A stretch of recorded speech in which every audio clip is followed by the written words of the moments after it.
TFC spiritual ప్రేక్షకులకు స్వాగతం. ఈ వారం రాశిఫలాలు పరిశీలిద్దాం. ఓం వసుదేవసుతం దేవం కంసచాణూరమర్దనం దేవకీ పరమానందం కృష్ణం వందే జగద్గురుం. జగద్గురువైనటువంటి శ్రీకృష్ణ పరమాత్మకి, జగదేక వీరుడైనటువంటి అర్జునుల వారి యొక్క పాదపద్మాలకు నమస్కారం చేస్తూ మనం ఈ 12 రాశుల వారికి కూడా వారఫలాలు ఎలా ఉన్నాయో చూద్దాం.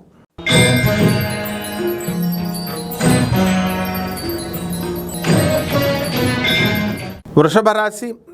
ఈ వృషభ రాశి వారికి ధనస్థానంలోకి ఈ యొక్క గురుగ్రహం ఈ వారంలో సంచరిస్తూ ఉంటుంది.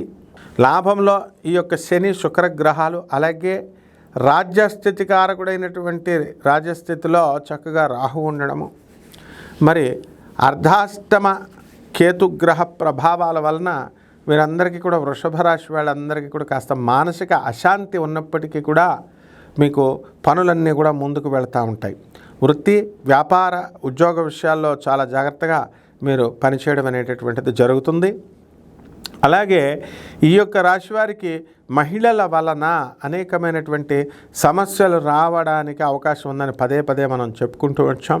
కాబట్టి ఈ యొక్క శుక్రగ్రహం కోసం మనము ఈ యొక్క వ్యాపారాలు, కిరాణా, స్పైసెస్, ఫ్యాన్సీ స్టోర్స్ ఇలాంటి బిజినెస్లు బాగుంటాయి.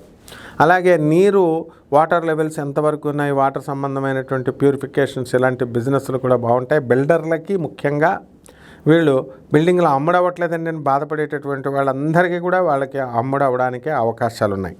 అలాగే ఈ యొక్క కుజుడు మనకి కర్కాటక రాశి సంచారం చేయడం, నేచపట్టినటువంటి కుజుడు మీకు ఇవ్వాల్సినటువంటి అప్పులు ఏవైతే ఉన్నాయో ఆ అప్పులన్నీ కూడా మీకు తిరిగి రావడానికి అవకాశాలు ఉన్నాయి. పరిహారాల దగ్గరికి వచ్చేసరికి మనకి కేతు జపం చేయండి, కేతు స్తోత్రాలు చదవండి, కేతువుకి కిలోంపావు ఉలవల్ని, ఆ తర్వాత ఆవు పేడ రంగు కానీ లేదా అన్ని రంగులు ఉన్నటువంటి మల్టీ కలర్డ్ వస్త్రాన్ని పేద బ్రాహ్మలకి మనము ఏ రోజున ఇవ్వాలండి, అదంతా అంటే సోమవారం నాడు 7 గంటలకి దానం చేసుకోండి.